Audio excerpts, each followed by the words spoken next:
자, 오늘 본문 말씀을 중심으로 속여 추하지 말라, 이런 제목으로 함께 말씀을 좀 나누려고 합니다. 네, 고맙습니다. 네. 자, 오늘 제가 아침에 새벽에 뭔 얘기했죠? 돈 얘기했어요. 아침부터 돈 얘기했는데 오늘 저녁에는 제가 무슨 얘기를 할 거냐면 땅 얘기를 할 거예요. 땅 얘기. 여러분, 이 땅에서 영원토록 이 땅에서 알콩달콩 살고 싶으세요? 아니면 하늘에서 영원히 알콩달콩 살고 싶으세요? 하늘에서 맞아요? 그런데 하나님께서는요, 우리를 어디에 두시기를 원하시냐면 이 땅에 두시기를 원하십니다. 이 땅에. 왜냐하면 이곳은 이 땅은 창세로부터 하나님께 축복된 장소이기 때문이에요. 그러니까 우리의 축복의 장소가 어디냐면 하늘이 아니고, 하늘은 누가 계시고, 그렇죠? 하나님의 보좌가 있고 하나님이 계시고, 딱 우리에게 축복의 장소로 주신 곳이 있는데 우리에게 거할 곳은 어디였다? 그렇죠, 땅이었다라는 거예요. 이런 거죠. 우리의 본향을 우리의 천국이라고 말하는데 그거 틀린 말 아니에요. 맞아요. 그런데 진정으로 우리가 영원히 다스리고 살 곳은 사실 천국이 아니라 어디라? 이 땅이에요. 이 땅. 물론 그 땅은 지금처럼 죄가 더럽혀진 이런 땅이 아니라 죄가 완전히 걷어지고 완전한 하나님의 통치가 이루어지는 독사굴에 아이가 손을 넣어도 상하지 않고 사자와 어린 양이 함께 뛰노는 곳, 사막이 생수의 강이 흘러 넘치는 곳, 바로 이 땅, 그 땅이 우리가 영원히 살아야 될 땅이에요. 그 땅을 우리 하나님은 우리에게 축복의 약속으로, 영원한 축복의 장소로 약속해 주셨습니다. 그래서 사실 우리가 영원히 거주할 곳은 하늘이 아니라 사실은 어디냐면 영화롭게 된 땅이라는 거죠. 그 땅은 계시록에서 말하는 것처럼 새하늘과 새 땅이라는 거예요. 자, 오늘 제가 땅에 대한 얘기를 조금 한 가지를 쭉 끌고 갈 건데, 본문 말씀에 들어가기에 앞서서 저 멀리서부터 땅 얘기를 좀 할 거예요.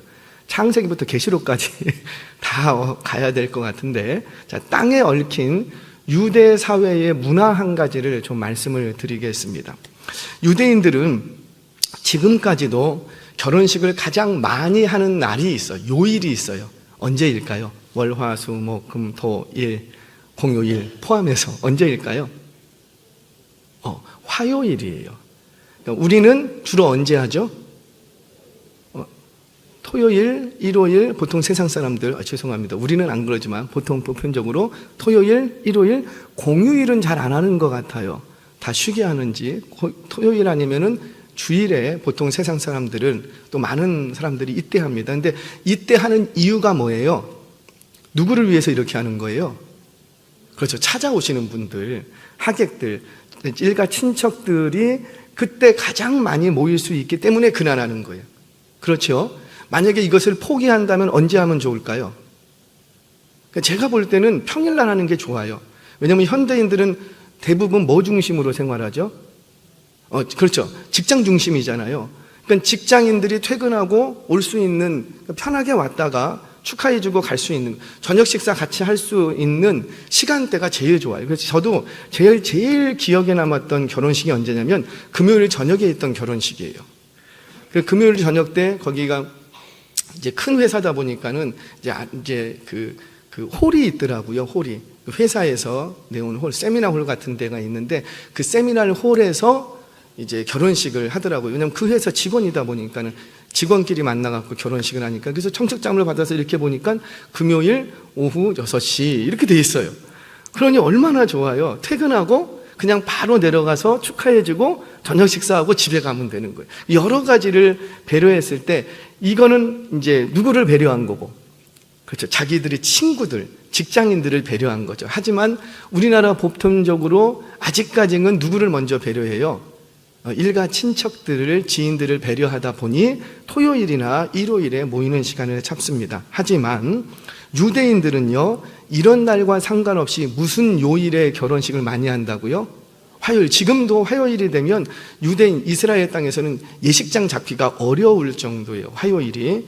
자, 성경은 여기에 대해서 증언하죠. 요한복음 2장에 보면은 가나 혼인잔치 이야기가 나옵니다. 근데 가나 혼인잔치가 언제, 무슨 요일날 시작했냐면 2장 1절을 보면 사흘째 되던 날, 이렇게 시작을 해요. 사흘째 되던 날. 사흘째는 언제예요? 셋째 날을 얘기하는 거죠. 근데 이 셋째 날은 우리 원력으로 따진다면 화요일이 됩니다. 화요일. 그래서 이스라엘 백성들은, 유대인들은 이 창조의 역사 속에서 셋째 날, 화요일이 되는 이 날을 결혼식 하기를 가장 좋아하는 날이에요. 왜냐하면 이 날이 축복을 2배로 받는다고 생각을 하기 때문입니다. 자, 성경을 보겠습니다. 창세기 1장 9절에서 10절 같이 한번 읽겠습니다. 시작. 하나님이 이르시되 천하의 물이 한 곳으로 모이고 물이 묻이 드러나라 하시니 그대로 되니라. 하나님이 묻을 땅이라 부르시고 모인 물을 바다라 부르시니 하나님이 보시기에 좋았더라. 아멘. 잠깐만 띄어놔 주세요. 물로 덮여있던 땅이 어떻게 되죠? 이렇게 드러나게 되는 거예요. 어떤 방식을 통해서? 물이 덮고 있었는데 그 물을 한 곳으로 이렇게 모으게 하니까는 감추어졌던 땅이 드러나게 되는 거죠. 자, 그럼 이 땅은 언제 만든 거예요? 아니, 보세요. 땅이 있잖아요. 땅을 뭐가 덮고 있었대요? 물이 덮고 있었대요. 그래서 천하의 물이 한 곳으로 모이라 하니까는 뭐가 드러났더라.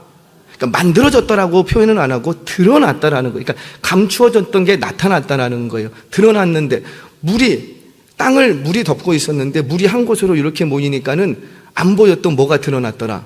땅이 드러났다라는. 그럼 이 땅은 언제 만든 거죠? 자, 이제 창세기 공부할 때 말씀을 드리겠습니다. 자, 여하튼 간에 이 땅은 태초에 만든 땅이에요. 1장 1절 속에 다 있어요. 그러니까 1장 1절을 바르게 해석하면 나머지가 쭉 풀립니다. 근데 그거는 지금 오늘 시간에는 다룰 건 아니니까. 자, 그렇게 물이 묻혀지고 물이 한 곳으로 모이고 땅이 드러나니까 이 묻을 뭐라고 불렀고 땅이라 불렀고 모인 물을 뭐라고 불렀고요? 바다라 불렀다 이렇게 얘기합니다. 자, 그래서 땅과 바다가 나뉘는 날이에요. 그리고는 땅에게 명령을 하십니다. 자, 각종 채소들과 나무들은 어떻게 창조되었는가? 자, 창세기 1장 11절 13절 시작. 하나님이 이르시되 땅은 풀과 씨 맺는 채소와 각기 종류대로 씨 가진 열매 맺는 나무를 내라 하시니 그대로 되어 땅이 풀과 각기 종류대로 씨 맺는 채소와 각기 종류대로 씨 가진 열매 맺는 나무를 내니 하나님이 보시기에 좋았더라. 저녁이 되고 아침이 되니 이는 셋째 날이라. 아멘. 그러니까 셋째 날 하나님께서 하신 일이 뭐냐면 물속에 감추어졌던 묻을 드러내고 물을 한 곳으로 모으고 온갖 채소들, 과일, 과수들을 하나님께서 창조하시는데 어떤 방식을 통해서? 이제 여기서 이제 생각되는 게 말씀으로예요. 여기서 하는 게 말씀으로, 여기서의 말씀이라는 건 명령입니다. 누구에게 명령을 했죠? 로마서에 없는 것을 있는 것으로 부르시는 하나님. 우리 눈에는 보이지 않아. 근데 하나님 눈에는 보이는 거예요. 없는 것을 있는 것으로 부르시는 하나님. 우리 눈에는 안 보였어요. 뭐가? 땅이 안 보였어. 그런데 하나님께서는 누구에게 명령하시고 땅에게 명령하십니다. 물에게 명령하십니다. 물이 명령해서 너 한 곳으로 모여. 그러니까 쫙 모였을 뿐이에요. 모이고 나니까 뭐가 드러났더라? 땅에 보였다는 거예요. 그러면 씨 맺는 채소와 여러 과일들은 이 나무들은 어떻게 창조하시고? 그렇죠. 말씀으로. 그래서 말씀으로 나는 거예요. 근데 그 말씀은 명령이에요. 부탁이 아니에요. 누구에게 명령을 하고? 나무를 만드시는데 누구에게 명령하고? 땅에게 명령했다는 거죠. 어려워요? 다 아시는 내용이죠? 자, 우리 성경 한 구절 다시 한번 띄워주세요. 성경 구절이 없으니까는 좀 그러신 거예요. 땅에게 명령을 했어요. 뭐라고 명령했어요? 종류대로 땅은 하나님이 이르시되 땅은 종류대로 내라 하시니 어떻게 되고? 그대로 되어 뭐 했다? 나무를 내니 이렇게 얘기하는 거예요. 그러니까 하나님의 창조의 역사는 말씀으로인데 그 말씀으로는 명령하신 거예요. 근데 보시기에 좋았대요. 왜 그랬는가? 이 명령받은 존재가 잠시만요 이런 걸 해요 안 해요? 안 해요. 내라 하니 즉시 yes sir 아멘 하고 바로 순종해 버립니다. 땅이 순종을 하니까 뭐가 나오고? 씨 맺는 채소와 각기 열매 맺는 채소들, 나무들이 우리 눈에 보여지기 시작한 거예요. 이게 창조의 역사죠. 그런데 이날이 언제였더라? 셋째 날이었다. 이날이 셋째 날. 여러분, 땅은 인류의 터전이 되는 곳이지요. 뿐만 아니라 창조 처음에는 육식이 없었잖아요. 그러니까 모든 먹거리를 어디서 얻어야지 돼요? 땅에서 얻어야 되는 거예요. 그러니 땅이 내는 풀과 채소와 과일은 인류의 생존과 직결되는 것입니다. 즉, 땅은 창조 때부터 인류가 번성할 수 있는 터전이고 하나님의 축복의 장소였어요. 먹고 마시고 쉬고 누리고 하는 모든 축복의 장소가 어디냐면 땅이었습니다. 자, 여러분, 성경을 살필 때에 여러 가지 관점으로 성경을 관통할 수 있어요. 창세기부터 계시록까지. 예를 들어서 창조적인 국면에서 관통할 수도 있고, 언약적인 관점에서도 관통할 수도 있고, 하나님 나라라는 관점에서도 관통할 수도 있고, 물론 예수 그리스도 중심으로 구속사를 통해서 창세기부터 계시록까지 관통해 나갈 수 있어요. 이뿐만 아니라 키워드로도 관통해 나갈 수 있습니다. 예를 들어서 땅이라는 키워드로 창세기부터 계시록까지 쭉 나갈 수가 있어요. 이런 거죠. 창조 때 땅을 만드셨어요. 근데 그 땅은 어떤 땅이라? 하나님과의 유일한 교제의 장소였어요. 유일한 교제의 장소. 우리 하나님께서 땅에서 인류와 교제를 하셨지 다른 곳에서 교제하지 않으셨다고요. 그래서 그 땅을 만들어 놓고 인류를 창조하시고 그 인류 아담과 하와와 교제하는 장소가 어디였냐면 그 땅이었어요. 그래서 그 땅은 인간이 거주하고 번성하게 될 축복이 약속된, 축복된 땅이에요. 즉, 하나님의 뜻이 나타나고 하나님의 뜻이 이루어져야 할 인간의 행복과 축복이 이루어져야 될 곳이 어디다? 바로 땅이었다라는 거지요. 따라서 이 땅에 대한 소유권 분쟁은 창조로부터 시작이 됩니다. 본래 이 땅의 주인은 누군데? 하나님. 그런데 자꾸 인간이 주인 되려고 하는 거예요. 그 틈을 타고 뭐가 들어오고? 죄가 들어오는 거죠. 그렇게 해서 그 땅은 인간의 탐욕으로 말미암아서 더럽혀지게 됩니다. 타락하고 마는 거예요. 이로 인해서 인간은 그 땅에서 쫓겨나야지 돼요. 하나님과의 교제의 단절인 거예요. 저와 여러분이 지금 하나님과의 교제가 단절됐다면 우리는 그 축복의 장소에서 지금 쫓겨난 거하고 마찬가지인 거예요. 자, 죄로 인해서 축복이 되어야 될 그 땅이 엉겅퀴와 가시덤불을 내기 시작합니다. 땅에서 쫓겨난 인간은 회개하고 어디로 돌아가냐면 하늘로 돌아가는 게 아니고 어디로 돌아가고, 그렇죠? 그 땅으로 돌아가는 거예요. 자, 노아 시대 때 이 땅 문제를 해결하시려고 하나님이 어떻게 하셨냐면은 물로 씻어버립니다. 물로 정결케 하지요. 그러나 그것으로 완전히 회복됐다 안 됐다? 안 됐다라는 거예요. 그래서 다음 작업으로 하나님께서는 아브라함을 갈대아 우르에서 불러내셔서 다시 뭘 회복시키기 위해서, 그렇죠? 그 땅으로 돌려보내셔서 그 땅을 이제 회복시켜 가십니다. 그래서 아브라함에게 가나안 땅 그곳을 지명하면서 후손의 약속과 그 땅에 관한 약속을 아브라함에게 주세요. 그 땅을 다시 회복하시고자 하나님께서 뭘 하시냐면 가나안 정복 전쟁을 이제 주도하십니다. 그러나 그렇게 해서 그 땅이 정복돼요, 안 돼요?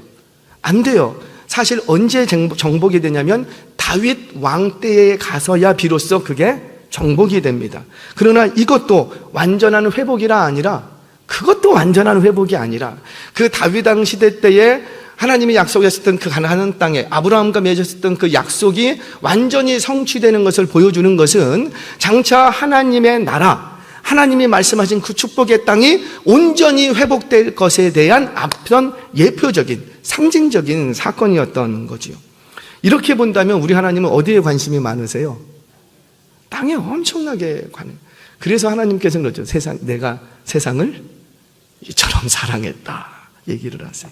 자, 그렇게 그 땅을 회복하는 듯 했으나 그 땅에 또 두 조각락이 듭니다. 남북 분열이 일어났지요. 끝내 이방인에게 포로로 끌려갑니다. 그리고 포로 시대에서 다시 돌아옵니다. 돌아오는데 다시 어디로 또 돌아오고, 다른 땅으로 가는 게 아니고 그 땅으로 돌아옵니다. 그렇게 계속해서 실패가 반복이 됐어요. 그 땅을 회복시키고 싶었지만 계속해서 실패로 끝납니다. 그래서 실패되는 줄 알았어요. 그런데 그 땅에 누가 오시고, 그렇죠? 예수님이 오시는 거예요.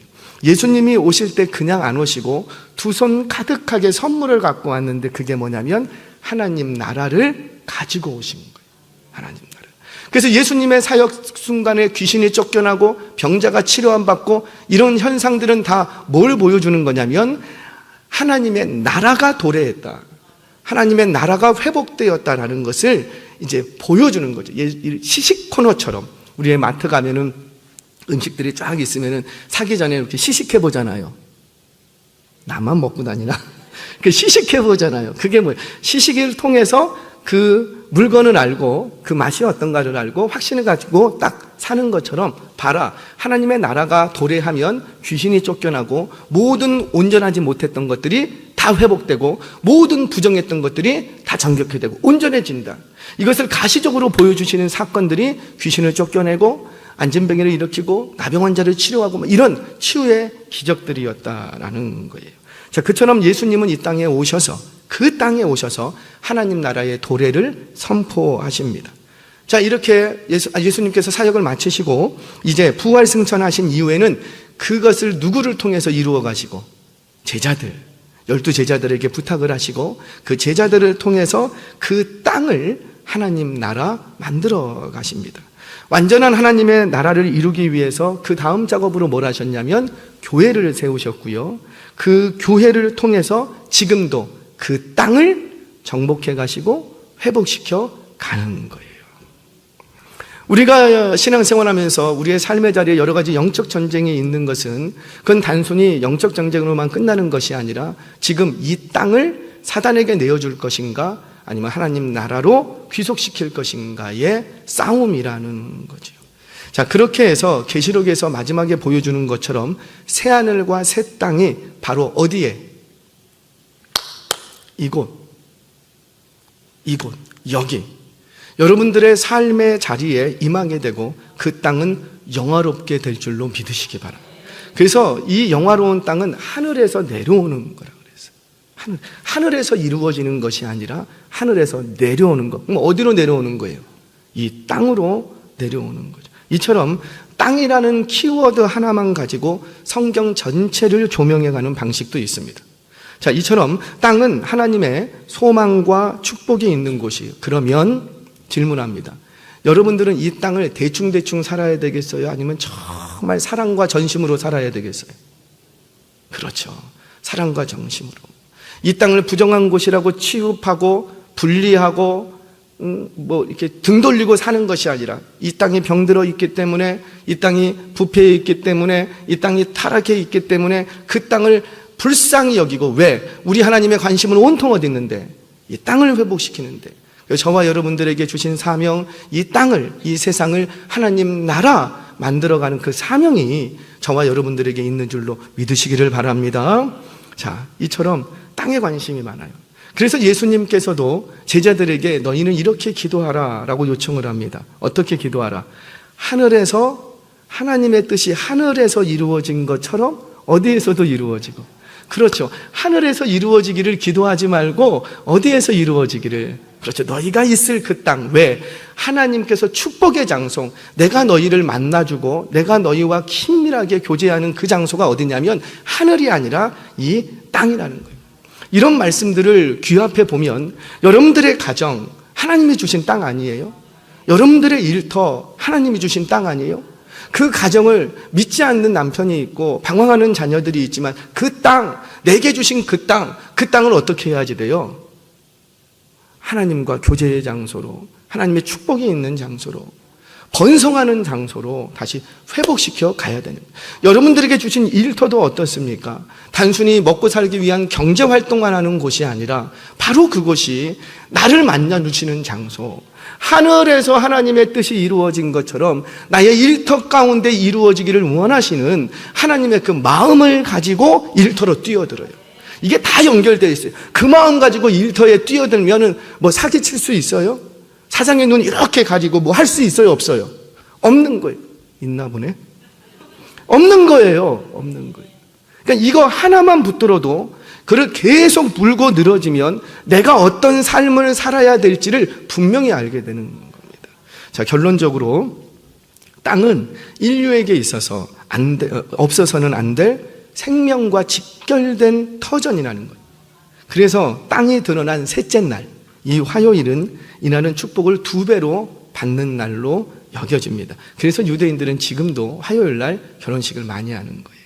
자, 두 번째 땅에 얽힌 이야기, 가나안 정복 전쟁 이야기를 조금 해보지요. 이스라엘 백성들이 가나안 땅을 정복할 때 그 땅을 분배받습니다. 다 아시지요? 자, 그런데 그 순서가 어떻게 돼요? 땅을 다 정복하고 나서 분배해요? 아니면은 분배 먼저 하고 땅을 정복해요? 그렇죠. 분배를 먼저 하고 그리고 들어가서 땅을 정복하는 거예요.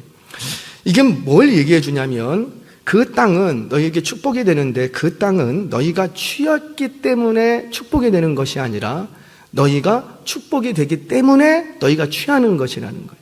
다시요.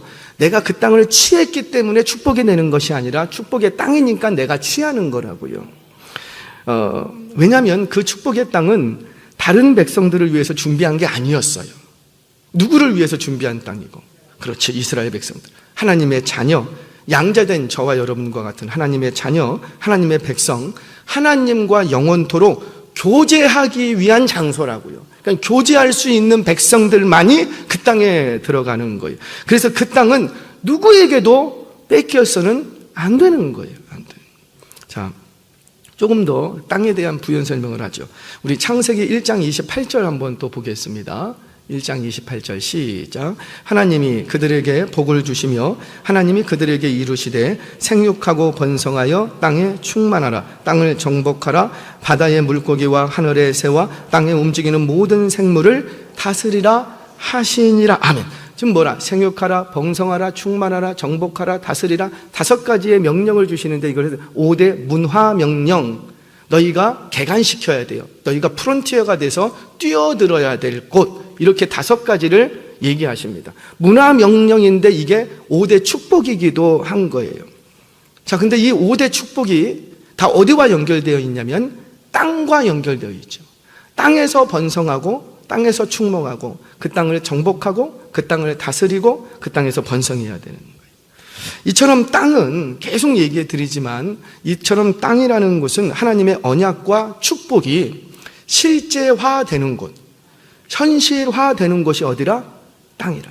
그러면 뒤집어서 여러분들과 제가 하나님의 살아계심을 믿고 하나님의 약속을 내가 붙들었다면, 믿음을 가졌다면 그 믿음과 약속은 어디서 현실화돼야 되고, 죽어서 필요한 것이 아니고 이 땅에서 지금 여러분들이 거하고 있는 가정과 일터와 조금 이따 얘기하겠지만 신앙 공동체 안에서, 이 지역 안에서, 이 나라 안에서, 세계 열방 가운데 그렇게 하나님의 뜻이 이루어져야 되는 거예요. 내가 믿음이 있고 내가 약속의 말씀을 붙든다면, 아까도 기도해 주셨지만 말씀을 통해서 믿을 때 치유의 역사가 있는다고 믿었으면 그 치유의 역사가 어디에서 일어나야 되고, 그렇죠. 지금 이곳 여기.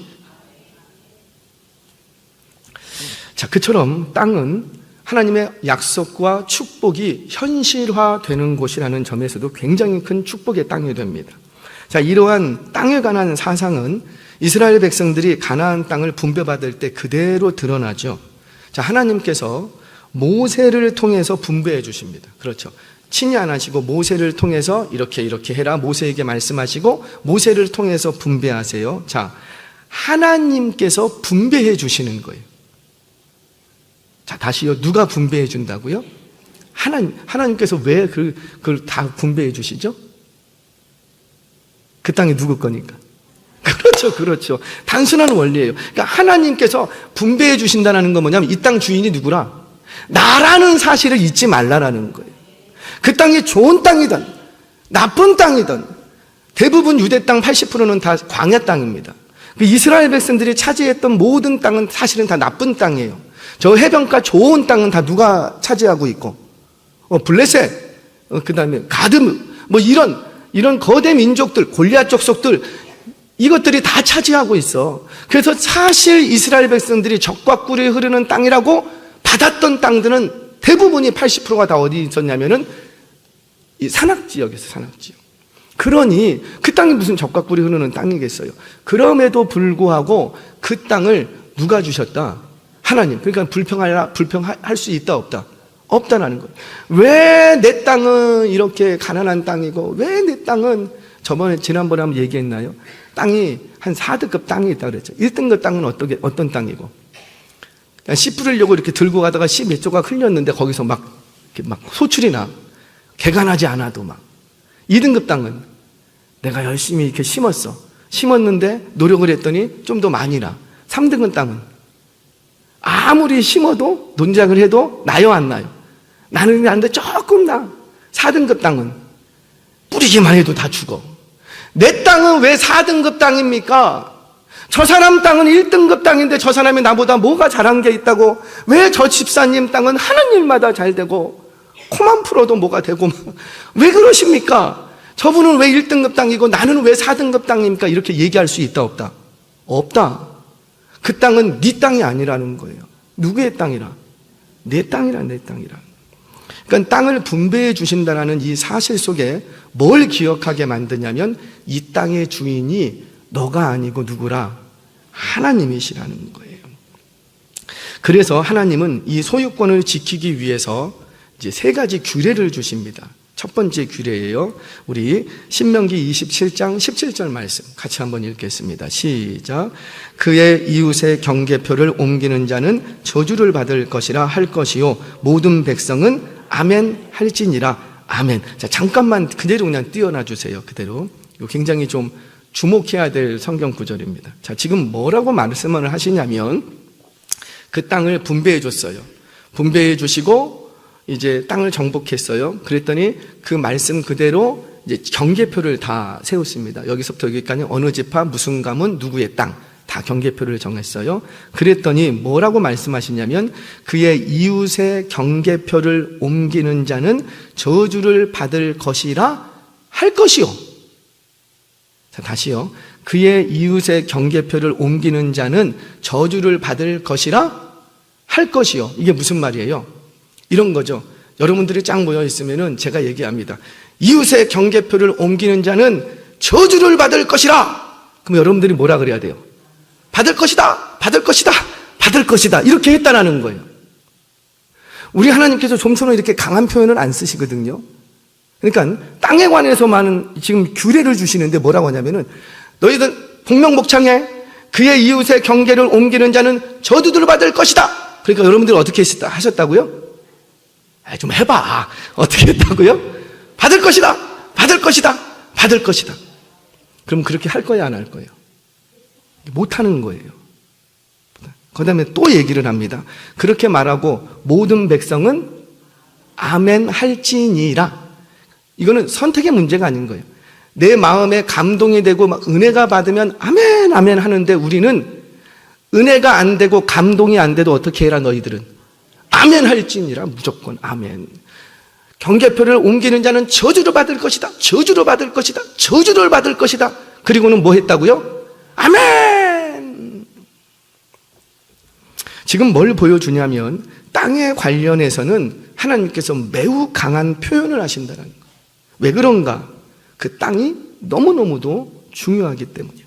자, 두 번째 규례를 주십니다. 오늘 본문이에요. 16절. 같이 한번 읽겠습니다. 16절 시작. 연수가 많으면 너는 그것의 값을 많이 매기고 연수가 적으면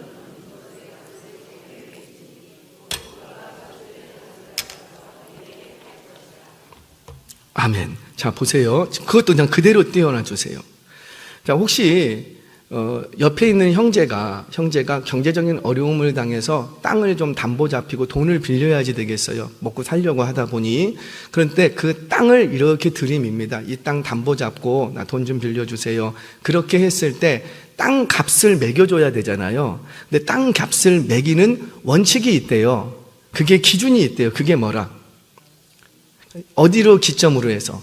신년을 기점으로 해서 남은 연수가 많으면 많이 매겨주고 적으면 자 기억해 보세요. 지금 기준이 뭐예요? 연수. 성경에는 땅을 값을 매겨줄 때 기준은 요거 하나밖에 없어요.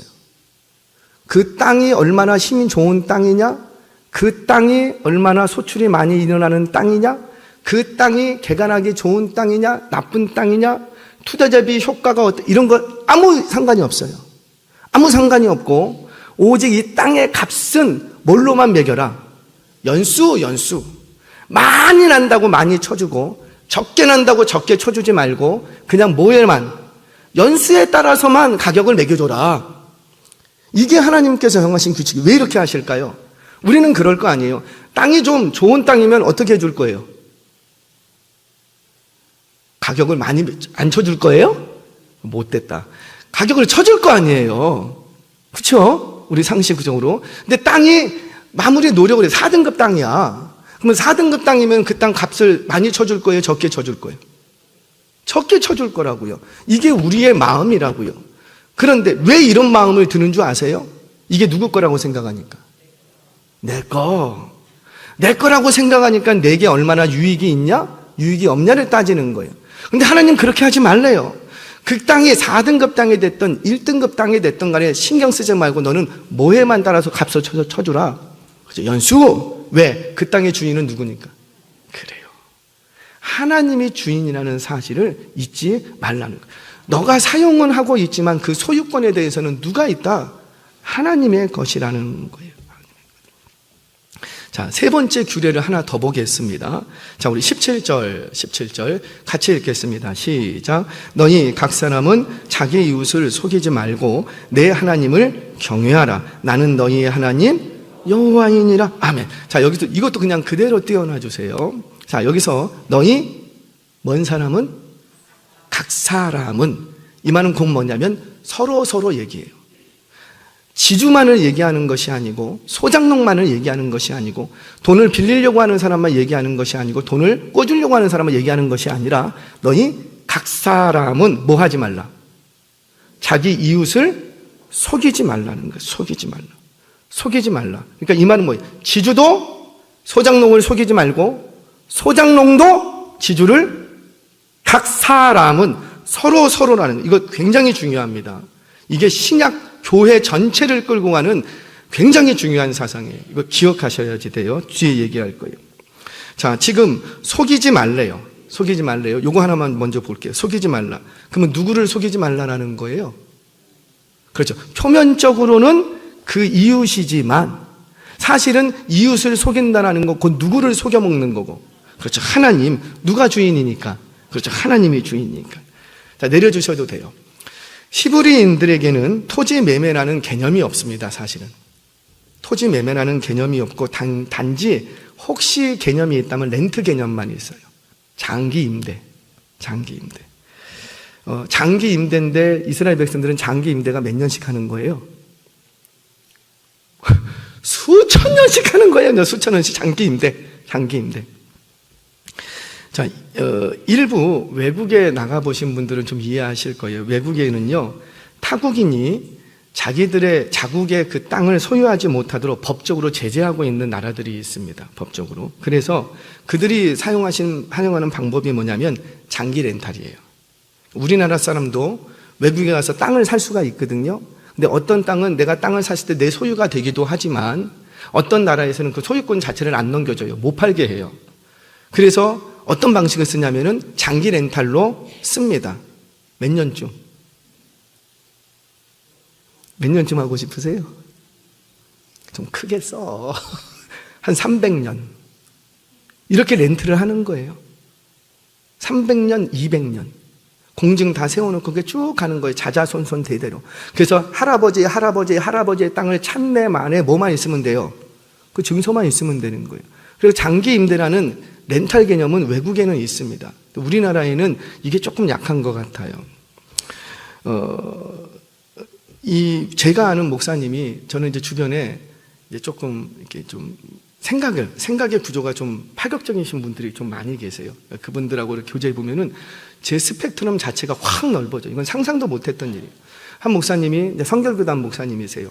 학교에서 신학교에서 강의도 하시고 굉장히 이제 선교의 이제 차세대 차기 리더가 되시는 한국교회 그런 분입니다. 그런 분하고 딱 얘기하는데 그분이 목사님, 제가 요즘 영국에 호텔 하나를 인수하려고 합니다. 우리 교회에서 좀 인수를 했으면 좋겠다. 제안이 들어와서 인수를 하려고 합니다. 근데 여러분 아시죠? 외국의 호텔, 오래된 호텔 같은 경우 우리가 생각하는 것처럼 막 이런 호텔이 아니더라고요. 사진을 보여주는데 그냥 큰 집이야. 큰 집 같은 것인데 막 초원 있고 이렇게 큰 집이에요. 대저택 같은데 그게 호텔이래요. 호텔.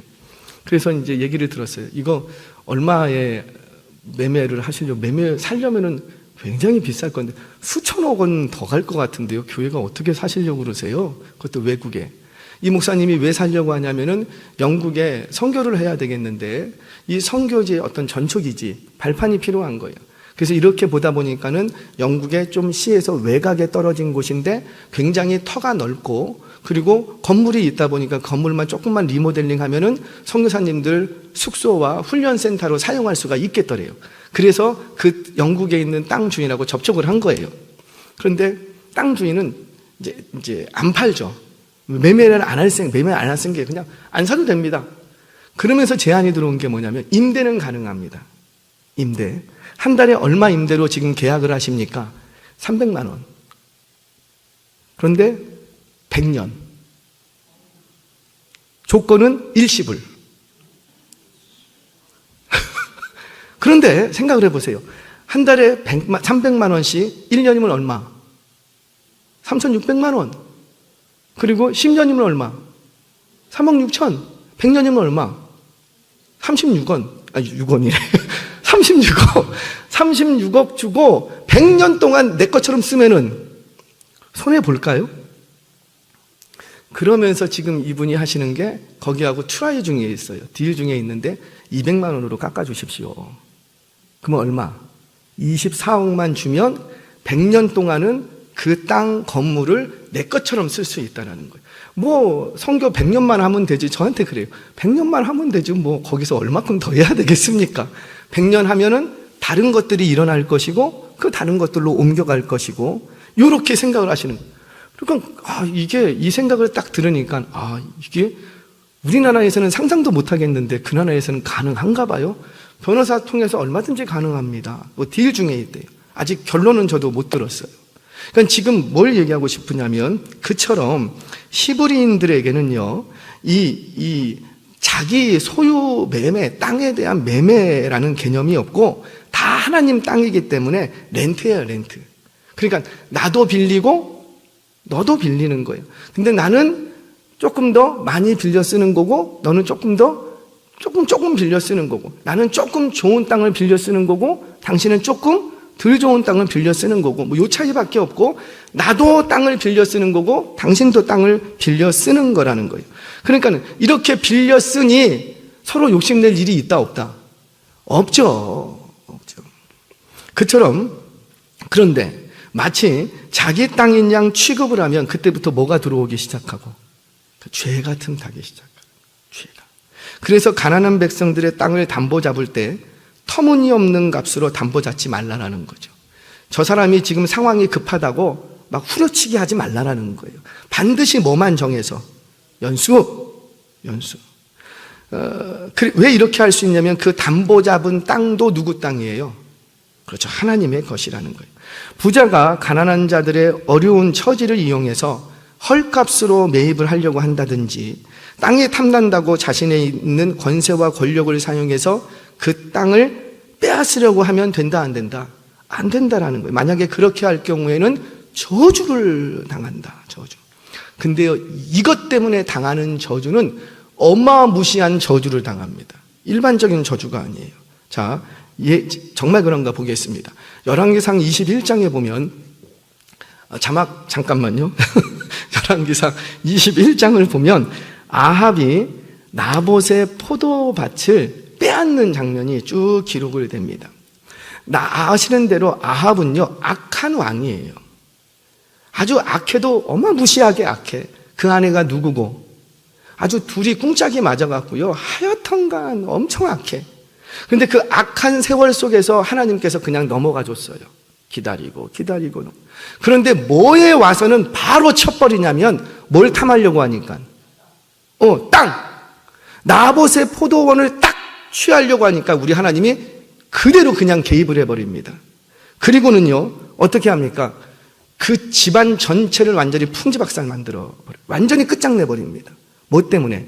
나봇의 밭을 착취했기 때문이에요. 자, 성경을 보겠습니다. 저주를 당하는데 어떻게 잡느냐? 이제 띄워주셔도 돼요. 자, 같이 한번 읽겠습니다. 시작.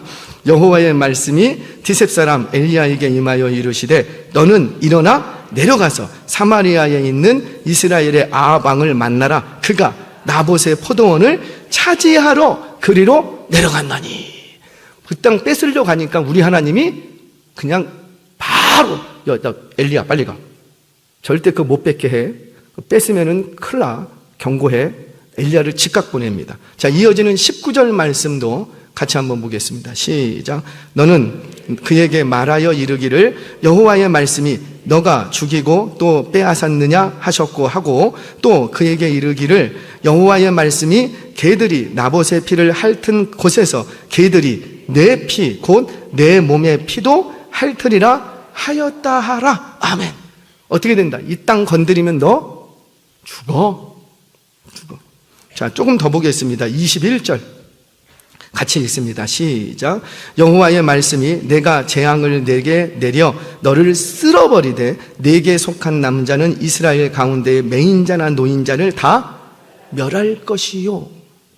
뭐 건드리려고 했다가 자기 것이 아닌 나봇의 포도원 그 땅을 강제적으로 착취하려고 하면 하나님께서 너 완전히 대를 끊어버리겠다. 자, 마지막으로 한 번 더 보겠습니다. 23절, 24절. 아합뿐만이 아니죠. 또 누구에게도 저주가 내리는 것 같이 있습니다. 시작.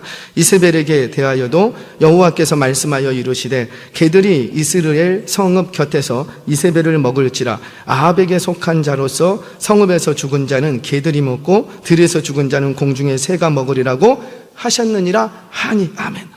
땅 건드리면 아합 끝장, 아합의 자손들 집안 끝장, 심지어 아내 완전히 끝장. 이 집안 끝난다라는 거예요. 뭐 하나 건드리면, 나봇의 땅을 건드리면 뭘 보여줍니까? 하나님께서 내가 주인이라고 선포했다고요.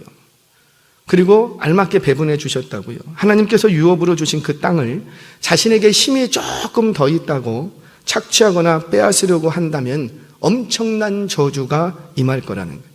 즉 땅은 착취의 대상이 아니라는 거예요. 착취 대상. 왜냐하면 그 땅은 어떤 곳이고 하나님의 언약이 있고 가난한 백성들의 최후의 터전이 되고 그 소유권이 또 누구에게 있더라? 하나님의 것이기 때문인 거예요. 자, 여기까지가 땅에 대한 이야기입니다. 자, 이 땅에 대한 이야기를 통해서 그럼 우리는 뭘 생각해야 되는가? 이게 적용만 하고 끝이도록 하겠습니다. 하나님이 여러분들에게 주신 땅이 있죠. 어디예요? 이 의왕이 될 수도 있고 삼곡과 부곡과 저는 최소한 반경 10km는 내 땅. 할렐루야. 그냥 내 땅 아니라고 해도 그냥 내 땅. 우리에게 다 주신 땅이 있어요. 그 땅이라는 것은 하나님의 약속이 있고 축복이 있고 하나님의 말씀을 이루어내야 될 터전. 그것이 저와 여러분들에게 주신 땅이에요. 바로 그곳에서 하나님께서 우리를 번성케 하실 것이고 그곳에서 하나님은 우리와 친밀한 교제를 하실 거예요. 그래서 우리는 우리에게 주신 땅이 어디냐? 물론 우리가 밟고 있는 이 지구, 이 세상, 이 땅도 우리에게 주신 땅이에요. 우리 이왕 우리가 그렇게 전도 열심히 하러 다니는 이유가 뭐예요? 이 땅을 우리에게 주셨기 때문이에요. 그래서 우리는 땅끝까지 이르러 복음을 증거할 겁니다. 자, 그런데 이 지구 위에 여러분들에게만 특별히 경계표를 딱 정해놓고 여러분들에게 주신 지경이 있죠. 아까도 얘기했지만 그것이 우리의 가정, 우리의 일터와 내가 일구고 있는 사업장, 기업, 여러분들의 캠퍼스, 바로 그곳이 여러분들에게 허락해 주신 특별한 땅이 되는 거예요. 그래서 성경은 내 이웃의 집을 탐내지 말라. 경계표를 건드리지 말라. 그 가정에 있는 것들, 소유물들을 건드리지 말라고 얘기합니다. 그런데 오늘 제가 여러분들과 관심을 갖고자 하는 곳은 바로 이곳. 저와 여러분들이 지금 있는 이곳. 바로 신앙 공동체, 교회를 좀 보자는 거예요. 교회 공동체는 누가 뭐래도 하나님과의 친밀한 교제가 있는 곳이고 하나님의 특별한 약속이 있는 것이고 축복이 있는 곳이고 특별한 섭리가 있는 곳이 바로 이곳이에요. 왜 여기만 아멘해? 바로 이곳이에요. 아멘이세요? 우리 은혜교회만이 아니라 우리가 몸담고 있는 신앙 공동체, 바로 그곳이라는 거지요. 신앙 공동체 안에서 지체끼리 속이면서 속여 취하는 일이 없기를 바랍니다. 각 사람에게 말씀하시는 거예요. 서로 속여 먹지 말라라는 거예요. 안타깝게도 간혹 교회에서 들리는 소리가 교회 갔다가 사기당했다고, 그런 소리가 왜 교회 안에서 들려야 되지요? 우리 교회 얘기하는 게 아니에요. 너무 그런 얘기를 들으면 너무 죄송하고 뭔들 바를 모르겠어요. 그래서 제가 그분께 얘기합니다. 교회가 사기친 게 아니고 그 사람이 사기친 거라고. 교회가 사기친 게 아니라고. 어디 가셔서 교회에서 사기당했다고 말씀하지 마시라고. 그 사람한테 사기당한 거지 교회가 사기친 거 아니라고. 누가 돈을 빌려가서 떼어먹었다는 둥, 누가 물건을 속여 팔았다는 둥, 다단계로 끌어들여서 빚더미에 앉게 했다는 둥, 이런 가슴 아픈 말들이 들릴 때가 있어요. 여러분, 교회는, 신앙 공동체는 돈을 거래하는 곳이 되어서는 안 됩니다. 장사 속으로 교회 생활에서는 절대 안 돼요. 물론 처음에 교회 발 들일 때는 멋모르고 들일 수도 있어요. 몰라서 그렇게 할 수도 있어요. 그러나 시간이 지났음에도 불구하고, 연수가 지났음에도 불구하고 여전히 그렇고 있다면 죄송해요. 교회 떠나시는 게 좋아요. 하나님의 나라와 영혼 구원에 정말 걸림돌이 되고 맙니다. 어려움을 당한 자신의 형편을 이용해서 순수한 하나님의 상한 사랑을 가진 성도의 마음을 이용해 먹지 마십시오. 그것 또한도 속여 취하는 거예요. 나는 좀 어려우니까 이렇게 해도 될까? 천만의 말씀이에요. 각 사람에게 하나님이 하시는 말씀인 거예요. 너는 좀 가난하니까 그렇게 해도 돼? 너는 조금 더 가졌으니까는 그렇게 당해도 돼? 천만에요. 성경은 그렇게 얘기하지 않아요.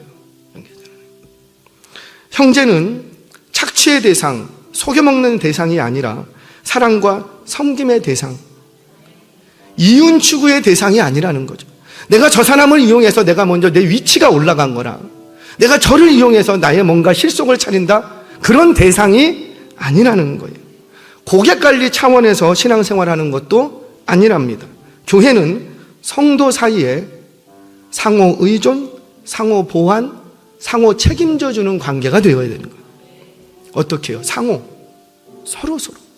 목사는 성도님들을, 성도님들은 목사를, 장로님들은 권사님들은 장로님들을, 새가족들은 우리 기존 성도들을, 새가족들이 있으면 어때요? 우리 기존 성도들이 정신을 바짝 차려요. 훨씬 더 건강해집니다. 그래서 교회는 날마다 새 식구가 들어와야 돼요. 새 식구가 들어오면 자꾸 우리를 돌아보게 되거든요. 새 식구가 안 들어오면 우리 병 들어간다고요. 그래서 하나님은 우리에게 전도해라, 새가족을 초청해라, 영혼 구원해라 자꾸 말씀하시는 건 그 영혼 구원의 목적도 있지만 나를 건강하게 만드시려고, 나 병들지 않게 하시려고 그렇게 하시는 거라고요. 그런데 성도 서로를 탐욕의 대상으로 보지 마시기 바랍니다. 성도 사이에는 상호 의존, 상호 보존, 상호 책임져주는 관계가 작동해야 되는 거예요. 이게 신앙 공동체. 사도행전을 보면 잘 아시지요. 초대교회 성도들은 이를 위해서 상호 의존, 상호 보완, 상호 책임, 이것을 지켜가기 위해서 자신의 것들을 팔아서 사도들 발 앞에 두었어요. 자신의 것들을 팔아서 내놓았다는 것은 이 신앙 공동체, 이 지체가 나의 사랑의 대상이요, 섬김의 대상이요, 나눔의 대상이 된다는 거예요. 교회가 잃어버리지 말아야 될 모습이 바로 이런 모습이라는 거죠. 성도 개개인 각자에게 하나님이 주신 은혜가 있고, 그 은혜가 다른 사람과 비교했을 때 차이가 날지는 모르지만 분명한 건 그 존재는 다 누구 거? 하나님의 것입니다. 하나님의 것으로 하나님이 책임지시면서 너는 내 거라고 인정하시고 그에게 적절한 은혜를 주시고, 그에게도 내가 보기에는 허름하게 사는 인생 같을지라도 그에게도 하나님의 계획과 섭리와 약속이 있다는 거예요. 이를 인정한다면 서로 존중히 여기고 서로를 향해서 이윤 추구의 대상으로 삼는 것이 아니라 서로에 대해서 상호 의존, 상호 보완, 상호 책임져 주는 관계를 일구어 가시기를 바랍니다. 그렇게 할 때 우리 교회에 속한 모든 권석들, 가정들마다 축복을 더하시고 우리 교회를 힘있게 일으켜 주실 줄로 믿습니다. 이런 성경적인 교회로 확장되어 가고 건강하게 세워지는 성도들의 관계가 되시기를 주의 이름으로 축원합니다.